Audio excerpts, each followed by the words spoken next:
This is a welcome for HVAC for Beginners. I'll go through today what you might need just to start out if you want to go ahead and get your own business, or if you just want to go ahead and work on your own home, you can.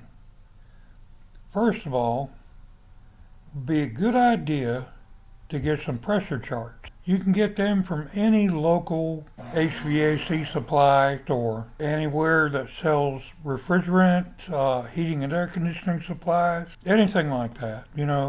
Fan motors, condensing units, furnaces. Temperature pressure chart is very important. Then I'd like to talk about the refrigeration cycle. I got this scrunched up a little bit. Let me see if I can't pull it out for you. What you have right here is a compressor. Your compressor with the arrows, they show the suction pressure coming this way, and the suction pressure is always colder by touch than the head pressure. Trust me, when that compressor is running, you do not want to touch that high side. Well, which I refer to as a high side is the head pressure side until it leaves the condenser. Okay, that's this right here. When it goes out of the compressor, this is called the condenser, and you have a fan motor here. Some of you know it differently than a stand-up unit. I'm just showing you as a little schematic here what a whole system does. This would be horizontal, and the fan would probably blow upward in most of your home units. The high side, or the hot gas, as I call it, 150 degrees Fahrenheit. It would go through here. This fan would cool it off down to a liquid. It does not stay a hot gas when it enters your home. When it becomes a liquid, it is still a high pressure. It does not turn into a low pressure until it goes through the evaporator coil and gets more cooled off by the evaporator fan. Now let's follow this along. And we come here and we're going through your refrigerant line. This is a TVX or expansion valve. They have pistons. They have, a few items that will make a mist inside the evaporator coil here. TVX is basically an expansion valve. You can get a piston valve, which I prefer.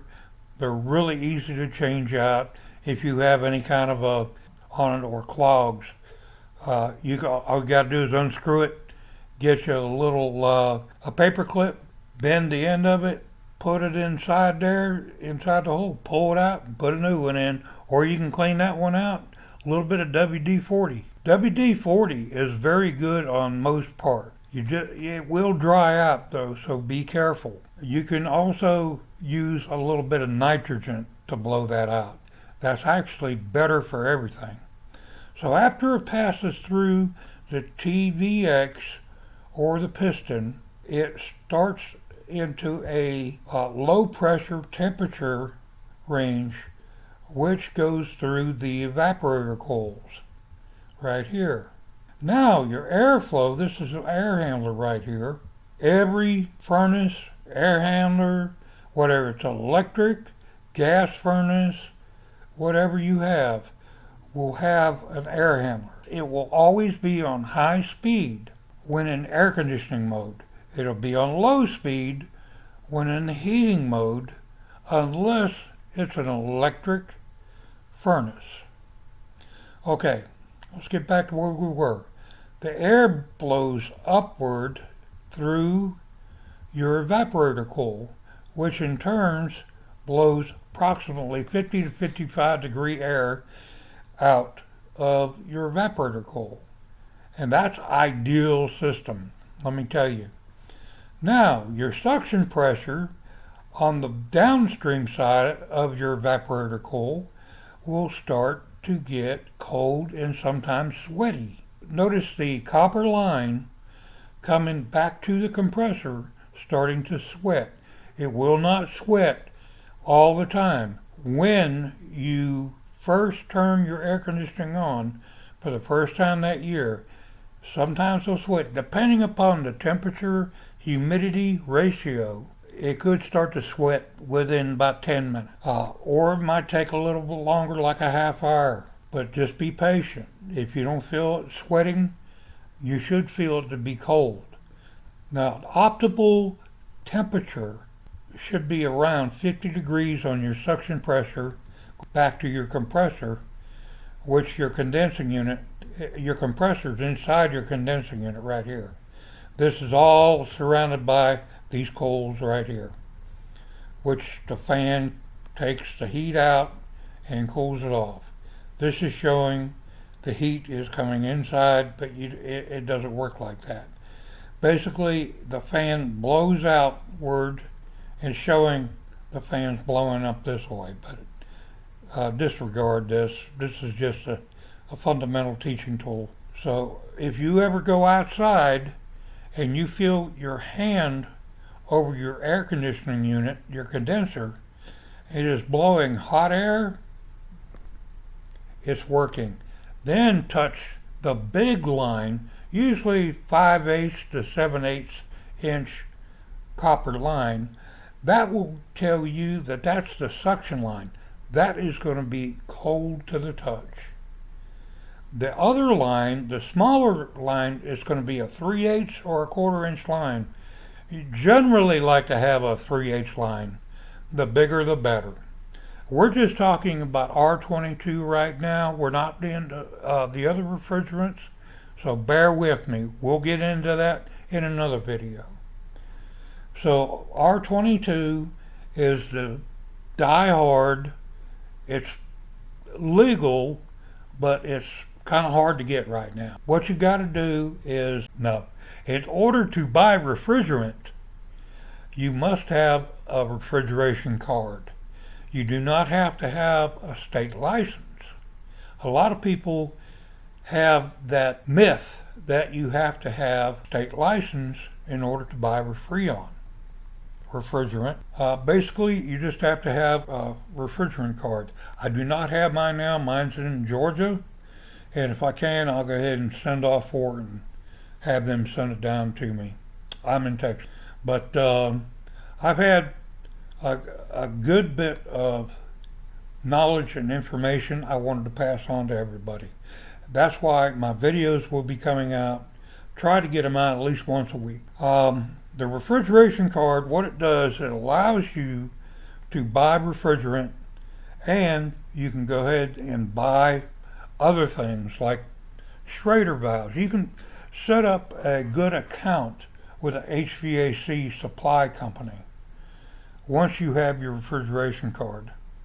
And that's just a matter of making an LLC. If you want to make an LLC, or you can also do a sole proprietor. If you do a sole proprietorship, I suggest you just go ahead. All you got to do is go ahead and service units. You cannot replace them. You cannot do anything but general maintenance on them. If you do have your refrigeration card, that refrigeration card will allow you to go ahead and recover the refrigerant, use the refrigerant that you recovered. That class will teach you. Also, you can buy refrigerant with it. Now, when it comes to replacing units, condensing units, and such as that, you do have to have a license. It varies from state to state. My license was in Georgia, and it was good in Texas, but it was not good in South Carolina.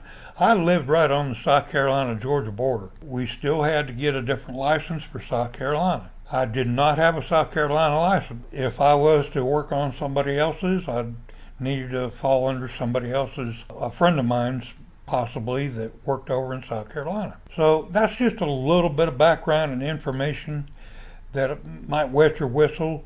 And this can be a very lucrative business. Go ahead and study this refrigeration cycle chart. It will help you determine if you have any problems at your home. This is basically what this is for. Again, this is a welcome refrigeration cycle. Remember, If your compressor is running, you can touch that very quickly, but don't get burnt. If you touch the suction side, it should be cold after at least 45 minutes. You feel your air coming out of your condensing unit, and it's not hot, it is cool to the touch or feel it. Your compressor may be bad. Not necessarily. We'll get into that in another video. If your fan's good and your compressor's good and you have refrigerant coming up to your evaporator coil and it's freezing up, several things to check on. Check to make sure your air handler is working, your squirrel cage as we call it. Make sure your filters are clean. We recommend them changing them once a month. Like when you pay your house payment or your rent, go ahead and change your filter. Just make a habit of it and tell your customers to do the same. If you have a restriction other than airflow, it could be right here or it could be somewhere in your line. It could have gotten kinked. Somebody could have been up in your attic, or it depends on where your refrigerant lines are. And it could just be metering there. So just check it out, and you can go ahead and give me any comments if you have any issues like that. Also, if your compressor is not running, it could possibly be a capacitor. You have a run start capacitor. Sometimes they're combo. The run capacitor is for your fan motor. If your fan motor quits working, it could be the run capacitor. And what you've got to do, you got to remember to pull the disconnect outside before you take the cover plate off. Then, when you take the cover plate off, you can go ahead and look at the little, if it's a small 5 microfarad or 7.5 microfarad capacitor, make sure it's not swollen. It doesn't look like it's bulged at any point. Also, if the fan's working and the compressor's not working and it has a single start capacitor, or if it has a start run capacitor, that will take care of the compressor and the fan motor. Maybe the compressor and the fan motor are not working. That's very easy to check on that capacitor. I hope you all have a great day and hope you're in the air conditioning. And we'll look forward to another video here soon. Thanks a lot for watching.